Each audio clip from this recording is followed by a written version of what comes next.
तर या ठिकाणी आपल्याला क्वेश्चन नंबर 19 सॉल्व करायचा आहे. तर क्वेश्चन नंबर 19 दिलेला आहे. In hydraulic press the diameter of piston in smaller cylinder and larger cylinder are D1 and D2.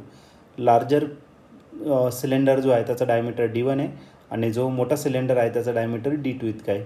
If F1 is the force applied on a smaller piston, तर smaller पिस्टनवरती F1 इतका force applied करायचा.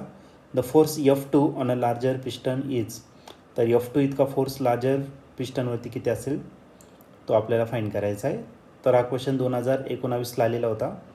तर याचे 4 ऑप्शनपैकी पहिलं ए option आहे. F2 is equal to in bracket D2 divided by D1 त्याचा square into 1/F1. B option आहे D1 divided by D2, F2 is equal to D1/D2 bracket square into F1. C option आहे F2 is equal to in bracket D1/D2 bracket square into 1/F1. आणि D option आहे F2 is equal to in bracket D2 divided by D1 bracket square into F1. तर या 4 ऑप्शनपैकी नेमकं कोणतं option correct असणार आहे ते सॉल्व करूया आणि डिसाईड करूया. तर या क्वेश्चनमध्ये आपल्याला एक हायड्रोलिक प्रेस दिलेला आहे. तर त्याच्यामध्ये 2 पिस्टन दिलेले आहे तुम्हाला. एक स्मॉलर पिस्टन आहे आणि दुसरा लार्जर पिस्टन आहे. जो स्मॉलर पिस्टन आहे त्याचं डायमीटर D1 इतकं दिलेलं आहे. ओके, जो D1 आहे D1 इतकं हे स्मॉल पिस्टनचं दिलेलं आहे. ओके, तर एक काम करू आपण हायड्रोलिक प्रेसेस काढू या ठिकाणी.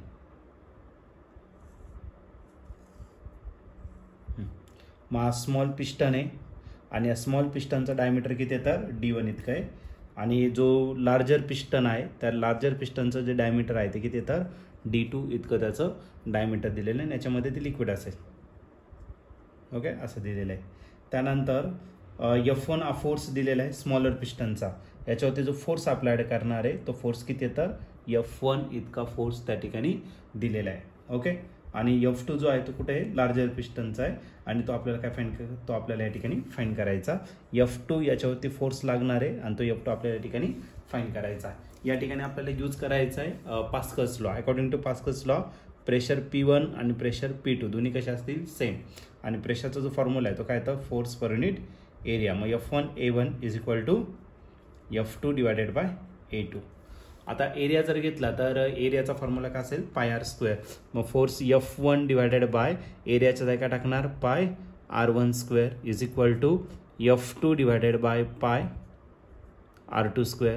पाय आणि पाय काय आला कॅन्सल.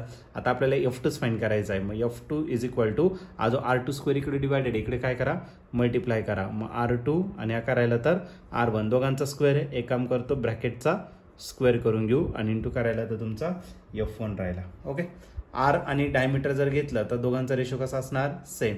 रेडियस जी असते ती डायमीटरच्या काय असते हाफ, म्हणजे हा D2 डिवायडेड बाय 2 राहील. आणि R1 जर घेतला तर D1 डिवायडेड बाय 2 त्याचं काय राहणार स्क्वेअर F1. R2 आणि 2 काय आला कॅन्सल. मग जो F2 आहे F2 काय असणार तर तुमचं D2 divided by D1 into त्याचा स्क्वेअर इंटू F1. तर या क्वेश्चनचा जर तुम्ही आन्सर जर बघितलं तर या ठिकाणी ऑप्शन जो आहे ऑप्शन नंबर D हा करेक्टली या ठिकाणी मॅच होतोय. मग या क्वेश्चनचा आन्सर असेल ऑप्शन D. ऑप्शन D म्हणजेच काय in bracket D2 divided by D1 square आणि F1. हे तुमच्या क्वेश्चनचा राईट आन्सर असेल ऑप्शन D.